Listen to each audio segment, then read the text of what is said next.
What's up, folks? How you been? It's been a while. Been doing that work thing and just having a bad time with these headaches. But here I am. I'm back. Still working on this Blazer, and I've got a lot done. I've been touching base on it here and there, getting things done. I've gotten pretty far in it. About to do the final assemblies. This is where I've gotten with the body.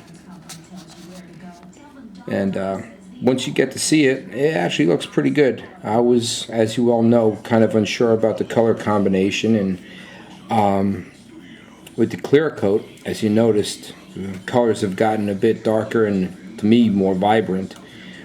And I want you guys to know this is kind of a milestone for me, because after building 2 of these as a kid, I actually got it to where the tailgate actually functions. I will warn you, the way you have to install it, if you haven't built one of these yet, when you open it and close it, it may pop off when you're doing it. And here's my grill. I had messed up on the bow tie, and somehow I salvaged it the best I could. Tailgate. I freehanded that stuff, and I think it came out pretty damn good. Very happy with it. A couple things I noticed when I was building this is it does not come with the master cylinder. So this master cylinder right over there had that. I think I don't know what car model I got it out of, but anyway, it was in my spare parts box, and when I was rifling through it, if you look right there, there's a horn, and decided what the hell, I'll use that too, because that's a pretty damn empty engine compartment on this thing. And as you well know, it didn't come with any side view mirrors, and I've mentioned it in the past. I got these truck side view mirrors from Revell. They go to the GMC snowplow. Another thing with this kit is that, it has a very well detailed interior, but it does not have any foot pedals. So let me try to zoom in there. That foot pedal down there, I used to keep that in my X-Acto knife box right there. See over there on the side? I still managed to put parts in there rather than my parts box. But that foot pedal right there, that is from a funny car model that I built probably when I was no older than 13. That's how long I've had it. I finally got around to using the thing.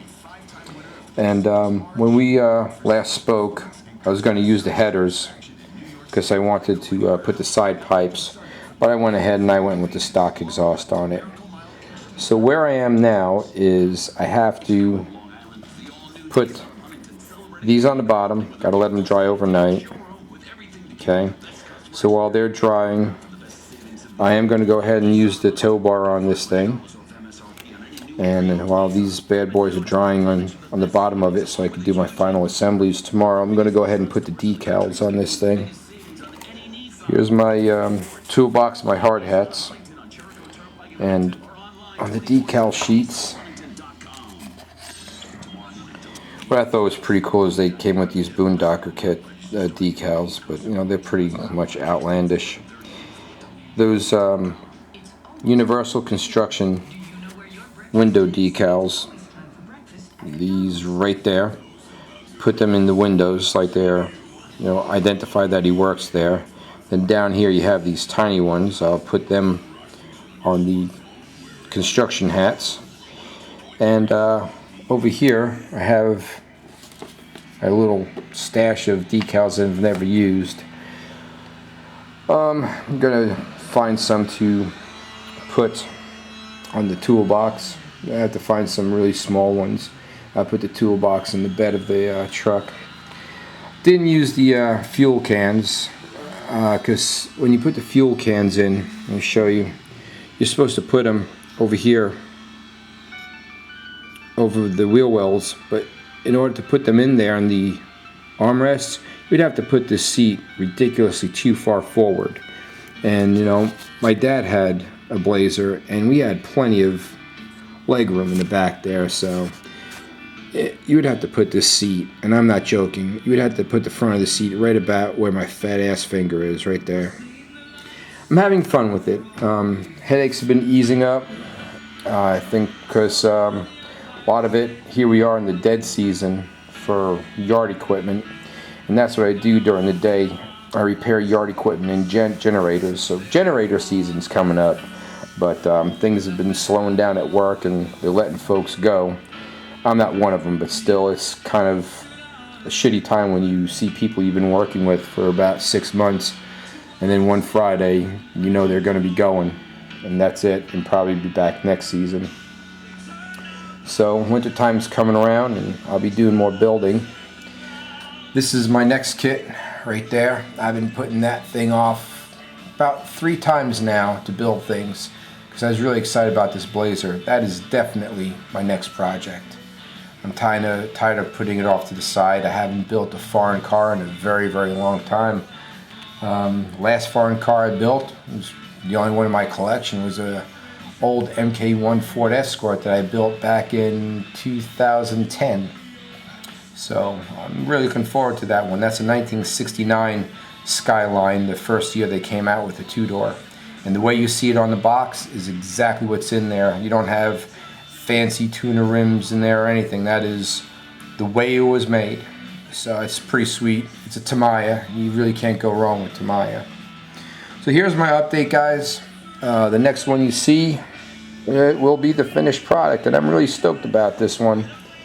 As I told you before, as a kid, this is one of my favorite kits. There's great memory with it. So I'll have a great weekend. I live here in the South, and here in the southern Piedmont of North Carolina, we got spared the bad storm.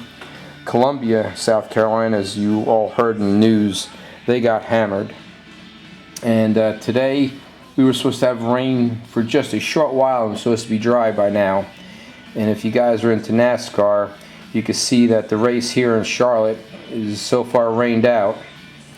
It's just kind of a bummer, because that's what I had planned on doing, working on this and listening to the race. Alright guys, you have a great evening, great rest of the weekend, and probably be posting the update next weekend. Bye now.